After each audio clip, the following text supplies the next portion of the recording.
르호보암 왕의 뒤를 이어서 아비암이 이제 남쪽 유다의 왕이 된 것입니다. 그런데 이 왕이 유다의 왕이 되었는데 고작 3년밖에는 왕으로 다스리지 못했습니다. 3년밖에 다스리지 못해서 짧게 다스린 것이죠. 그런데 그 역시도 아버지 르호보암과 같이 모든 죄를 행하였다고 기록하고 있습니다. 그의 조상 다윗의 마음과 같지 아니하였다. 항상 두 사람을 기준으로 하는 겁니다. 하나님 앞에 정말 최고로 잘하는 왕은 다윗과 같아 얘기를 하는 것이고, 그렇지 않으면 다윗과 같지 않았다. 여로보암과 같았다. 이렇게 해서 다윗과 여로보암이 항상 기준점이 되는데, 이 아비암 또한 다윗처럼 그렇게 하나님 앞에 신실하지 않았는데, 그럼에도 불구하고 뭐라고 기록되어 있습니까? 다윗을 위하여 4절에 보니까 예루살렘에서 그에게 등불을 주셨다라고 되어 있습니다. 다윗을 생각해서 그 아들을 계속 왕이 될 수 있도록 그렇게 허락하셨다는 겁니다. 예루살렘을 견고하게 하셨다.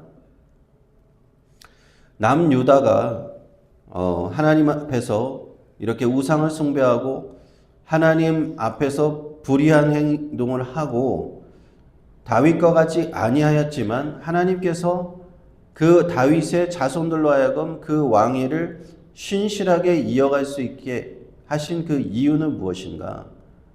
그것은 바로 다윗을 생각하시기 때문이다 하는 것을 우리는 여기서 알 수가 있습니다. 다른 그 왕들 때문이 아니라, 그 자손들 때문이 아니라 그 조상인 다윗 때문에 그렇게 하신다는 거예요. 5절을 보시면은 다윗이 햇사람 우리아의 일 외에는 평생에 여호와 보시기에 정직하게 행하고 자기에게 명령하신 모든 일을 어기지 아니하였다라고 기록하고 있죠. 다윗은 한 번의 실수는 있었지만 평생 하나님 앞에서 신실한 그 신앙을 지키고 우상 숭배와 같은 일은 결코 한 적이 없습니다. 그래서 하나님께서 다윗에게 언약을 주셨고, 다윗 자손들이 영원한 왕위를 계속 이어갈 것이다. 다윗을 자손을 통해서 하나님이 그 영원한 다윗 언약이라고 하는 언약을 주셨습니다. 그 언약은 예수님한테까지 이르는, 다윗의 자손이신 예수님한테까지 이르는 겁니다. 하나님께서는 그 약속을 지키고 계세요. 그 자손들이 하나님 앞에 잘해서가 아닌데 하나님은 다윗의 약속을 생각해서 그 약속을 계속 지키고 계신다는 것. 이것이 참 놀라운 일입니다. 하나님은 얼마나 신실하시는지, 사람이 그 약속을 어기더라도 하나님은 그 약속을 어기지 않으신다는 것. 우리가 예수님을 믿고 나서도 하나님 앞에 신실하게 살면 너무나 좋지만 하나님 앞에 어긋난 삶을 살아갈 수도 있습니다. 하나님의 자녀가 되어도 하나님 앞에 죄악된 삶을 살아갈 수도 있어요. 그런데 하나님께서는 우리에게 이미 한 약속이 있으시기 때문에 예수 그리스도를 통해서 십자가의 그 대속적인 죽음을 통해서 우리에게 은혜 베풀어 주시겠다, 너희들의 죄를 용서해 주시겠다는 약속이 계시기 때문에 우리가 죄악을 범하여도 우리를 쉽게 버리지 않으신다는 거예요. 그것이 하나님의 약속을 행하시는 방법입니다. 하나님은 다윗의 자손들이 하나님 앞에 신실하지 않아요. 하나님을 섬기지 않고 우상을 숭배하고 그렇게 해도 그들을 버리지 않으시는 그것과 똑같은 겁니다. 다윗에게 한 그 언약 때문에 그들을 계속 왕으로 세워주시는 거예요. 마찬가지입니다. 우리 예수 믿는 그리스도인들, 우리도, 저와 여러분도 하나님 앞에서, 내가 하나님 앞에서 설령 부족함이 보일지라도 하나님이 우리가 그럴 때마다 그냥 내치시는 것이 아니라, 하나님의 자녀를 박탈시키시는 게 아니라 그걸 계속 유지하게 해주세요. 예수님을 통해서 하나님이 약속하신 그 약속 때문에 그렇습니다. 하나님이 구원하시고자 한 약속, 하나님이 나를 보시는 것이 아니라 나를 위해서 돌아가신, 십자가에서 죽으신 예수님을 보시기 때문에 하나님은 그 약속을 계속 이행하고 계신 겁니다. 그래서 지금 복음의 시대, 은혜의 시대에는 이 약속이 지금 발동하고 있는 겁니다. 하나님의 구원의 약속, 예수 그리스도를 믿는 자에게 하나님께서 그 죄에도 불구하고 우리를 하나님의 자녀로 계속 돌보아 주신다는 그 약속, 그것이 계속 지켜지고 계시다. 이것이 얼마나 큰 은혜인지 모릅니다. 내가 하나님 앞에 부족함이 보일지라도, 드러날지라도 하나님의 그 약속은 계속 나를 통해서 역사하고 계신다. 우리에게 하나님의 약속은 계속 임하고 계시다 하는 겁니다. 9절부터 이렇게 보시면은 이제 아비암이 이제 죽게 됩니다. 그리고 그 아들 아사가 유다의 왕이 되는 거죠. 그리고 이제 역대하 14장의 기록과 이제 비교해서 보면은 역대하 14장에 이 아사와 아비암과 아사 얘기가 쭉 나오는데요. 그 11절에 보면은 어머니에 대한 얘기가 나오는데 어머니의 이름이 똑같아요. 10절이군요. 10절에 보면 그 모친의 이름은 마아가라 아비살롬의 딸이더라. 이게 2절에 나오는 것과 똑같습니다. 근데 아비암이 유다 왕이 되고 3년 동안 하고 8절에 보니까 그 죽게 되고 다윗성에 장사되고 그 아들 아사가 대신하여 왕이 되었다라고 되어 있는데 분명히 아버지와 아들인데 어머니가 똑같아요. 어머니의 이름이 똑같이 기록이 되어 있습니다. 그래서 이것을 좀 헷갈려 할 수가 있는데 사실은 10절에 나오는 그 마아가 아비살롬의 딸 이 어머니는 이 아사의 할머니예요. 할머니인데 왜 그러면 어머니라고 썼을까요? 그것은 히브리어에 어머니라는 단어가 있는데 이게 때로는 할머니까지도 지칭하는 단어입니다. 그래서 좀 폭넓게 쓰이는 단어예요. 그래서 어머니라고 번역을 했지만 사실은 할머니를 얘기하는 겁니다. 아비암의 어머니 그리고 그 아들 그의 아비암의 아들 아사의 이제 할머니가 마아가 아비살롬의 딸인 것이죠. 그리고 이제 아사가 왕이 되었을 때 41년 동안 남유다를 다스리게 되는데요. 드디어 남유다에 오랜만에 어떤 왕이 등장했느냐? 하나님 앞에 칭찬받는 왕이 등장합니다. 11절부터 나오는데 아사는 그의 조상 다윗과 같이 여호와의 보시기에 정직하게 행했다라고 되어 있죠. 남색하는 자를 그 땅에서 쫓아냈다고 합니다. 그 본래 그 우상 숭배를 하는 신전에서 그 남색하는 자를 신전에서 창기들을 얘기하는 겁니다. 그 사람들을 다 쫓아냈다는 거예요. 우상을 다 타파했다는 거예요. 조상들이 섬겼던 그런 가나안 우상들, 바알과 아세라와 그런 우상들을 다 없애버렸다는 겁니다. 그리고 마아가가 그 태후의 자리에 위에 올랐쓰는데, 그러니까 아버지의 어머니니까 지금 그 3년 만에 죽고 다시 그 태후의 자리에 올라서 막강한 이제 권력을 누리고 있었던 그 태후를 폐위를 시킵니다. 폐위를 시키는 이유가 아세라상을 만들었기 때문에, 우상을 만들었기 때문이라는 이유로 그 할머니까지도, 자기 할머니까지도 폐위를 시키는 그런 일을 합니다. 그래서 이 아사가 다스리는 유다 땅 이 41년 동안에는 굉장히 하나님 앞에 개혁을 하게 되는 거예요. 하나님 앞에 이제는 우리가 우상을 다 버리자. 이제는 우리가 하나님 앞에 정직하게 행하자. 우리 조상 다윗과 같이 행하자 하는 그런 분위기를 아사가 만들었다는 겁니다. 그래서 참 몇몇 되지 않는 좋은 평가를 받고 있는 왕들 중에 한 사람입니다. 그런데 아쉽게도 14절에 보니까 산당은 없애지 않았다는 거죠. 각 지역 백성들이 산 위에서 우상을 숭배하고 산 위에서 자기들만의 이렇게 예배를 드리는 그 산당만큼은 없애지 않았다. 그것이 좀 아쉬운 점이지만 평가는 14절에 평생 여호와 앞에 그는 온전했다. 그래서 그렇게 좋은 평가를 받습니다. 그렇게 좋은 평가를 받는 왕이 오랜만에 하나님 앞에 나타났지만 그 기간에도 전쟁은 끊어지지 않습니다.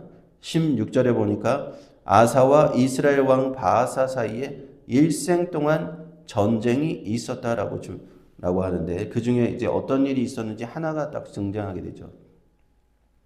북이스라엘 왕이 바아사였는데, 그가 라마라는 어떤 건축물을 건축하면서 백성들이 왕래하지 못하도록 길을 끊으려고 하는, 예루살렘으로 내려가지 못하도록 하는 그런 건축물을 만들려고 하고 있는데, 이것 때문에 또 갈등이 생겼다는 겁니다.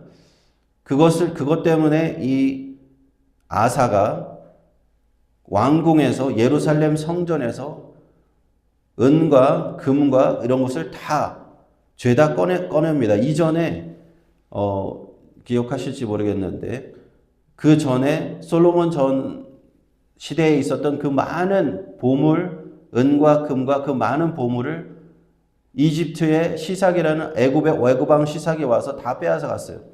다 빼앗아 갔는데 조금 남아있던 그것을 또 은금을 몰수히 취했다라고 이제 18절에 보니까 이제 그냥 곳간을 다 털어버린 거예요. 다 털어서 왕궁이고 여호와의 성전이고 곳간을 다 털어서 그걸 가지고 저 북쪽으로 올라가서 다메섹에 있는 아람 왕 베나다드에게 그 예물을 줍니다. 그리고는 북쪽으로부터 내려와서 북에서 쳐서 내려오면 북이스라엘이 이제는 그 라마를 건축하는 것을 중단할 테니까 북에서 쳐서 내려와 달라, 그렇게 그 예물을 주고 부탁을 하게 되죠. 그래서 결국에는 중단을 시켰다는 그런 내용이 기록이 되어 있습니다. 이 아사가 다스리고 있었던 그 재위기간 41년 동안 다른 여러 성읍들도 건축하고 또 전투에서도 이기고 많은 업적을 남겼다라고 이제 끝을 내고 있는데, 오늘 성경에서 열왕기상 15장에서 이 아사라는 왕을 주목해서 보면서 가장 주목해서 보는 어떤 주안점이 있을 거 아니에요. 성경이 우리에게 말하고 싶은, 기록하고 싶은 내용은 무엇이냐면 그가 개혁을 하는 왕이었다는 겁니다. 하나님 앞에서 영적인 개혁을 했다는 거예요. 우상을 버리고 우상을 타파하고 여호와 하나님만을 전심으로 섬기는 그런 신앙적인 개혁을 한 사람이다. 이것을 성경이 기록해주고 있는 것이 중요한 겁니다. 이제 성경에서 열왕기상 내용을 보면은 북이스라엘과 남유다의 왕들이 번갈아 가면서 한 명씩 이렇게 쭉쭉 소개가 되면서 쭉 기록이 되고 있는데, 간략간략하게 이제 왕들이 기록이 되는 경우들이 많습니다. 그런데 어떠한 관점으로 성경이 쓰여지는가 한번 보시면은요, 그 왕들이 어떠한 다른 세상적인 그런 성과를 냈느냐, 정치적인 성과를 냈느냐, 얼마나 외교를 잘해서 외교적인 성과를 냈느냐, 얼마나 경제를 부흥하게 해서 얼마나 나라를 부강하게 만들었느냐, 이런 것을 가지고 성경을 쓰지 않았다는 얘기예요. 성경은 항상 그 왕들이 하나님과의 어떠한 관계에 있었는가를 중점적으로 평가를 합니다. 오늘날도 우리가 한 국가의 대통령이 되면 정치적, 외교적, 경제적 성과가 항상 중요하잖아요. 지금 누가 어떤 외국 대통령과 한국과 미국 대통령이 만나서 무슨 MOU를 체결했습니다. 외교를 잘했습니다. 경제가 더 이상 좋아질 겁니다. 라고 항상 그렇게 평가를 사람들은 받고, 세상적인 평가는 그것이 좋을수록 좋은 지도자라고 평가하겠지만 성경이 보는 관점은 완전히 다른 겁니다. 성경이 가장 중점적으로 기록하는 부분은 그가 정말 하나님 앞에서, 여호와 하나님 앞에서 다윗과 같이 행한 옳은 행실을 한 왕이었는가, 아니면 여로보암과 같이 우상을 숭배하는 그런 하나님 앞에 죄악된 길을 가는 그런 왕이었던가, 이것이 가장 핵심이에요. 이것을 우리는 보면서 성경의 관점을 보아야 되는 겁니다. 다른 어떤 치적이나 그런 행적은 사실 중요한 것이 아니에요.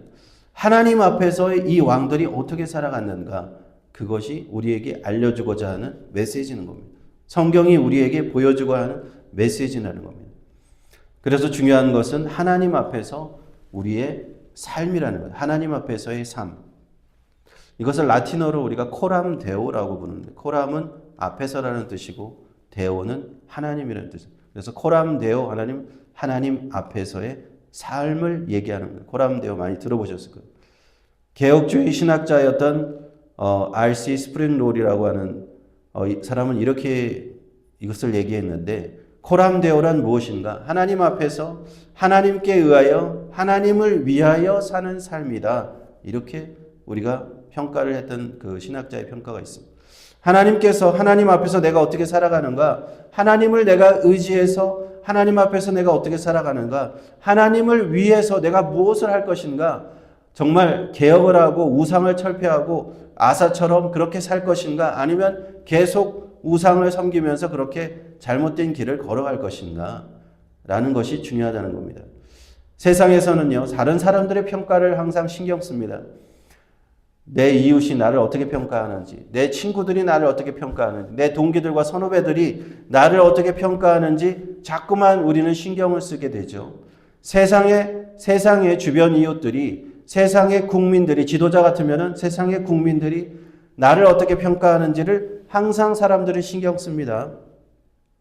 그런데 우리 신앙인들은 사람들의 평가 이전에 하나님이 나를 어떻게 보시는지를 신경 써야 돼요. 내가 하나님 앞에서 하나님에 의해서 하나님을 위해서 살고 있는가? 하나님이 나를 어떻게 생각하고 계신가? 내가 하나님의 관계에 있어서 지금 좋은 관계로 가고 있는가? 하나님이 기뻐하시는 그 관계를 가고 있는가? 이것이 우리의 신앙인의 가장 주목해야 될 포인트고, 내 인생에서 사람이 아니라 하나님을 보는 그런 관점을 가져야 될 줄 믿습니다. 이것이 바로 코람데오의 삶이라는 거예요. 하나님 앞에서 이 왕들이 어떻게 행했는지 이것을 성경은 기록하고 우리에게 보여주고 있다. 오늘 그것을 우리는 깨닫게 됩니다. 오늘 말씀을 가지고 이러한 코람데오의 삶을 또 하나님 앞에 사실 수 있는 우리 모두가 되시기를 축원드립니다. 기도하겠습니다. 하나님 아버지 은혜를 감사합니다. 오늘 성경 말씀을 통해서 주님, 기록된 이러한 왕들이 어떠한 인생을 살았는지 주님, 그들의 인생을 짧게 평가하는 성경 말씀들을 배웠습니다. 그러나 하나님 앞에 올바른 삶을 산 사람도 있고 그렇지 않은 사람도 있었습니다. 아버지 하나님, 우리가 이들의 기록된 이들의 행적을 보고 우리가 경계를 받고 우리의 신앙에 우리의 지침으로 삼을 수 있도록 인도하여 주시옵소서. 예수님의 이름으로 기도합니다. 아멘. 우리 함께 이제 기도하면서 나아가겠습니다.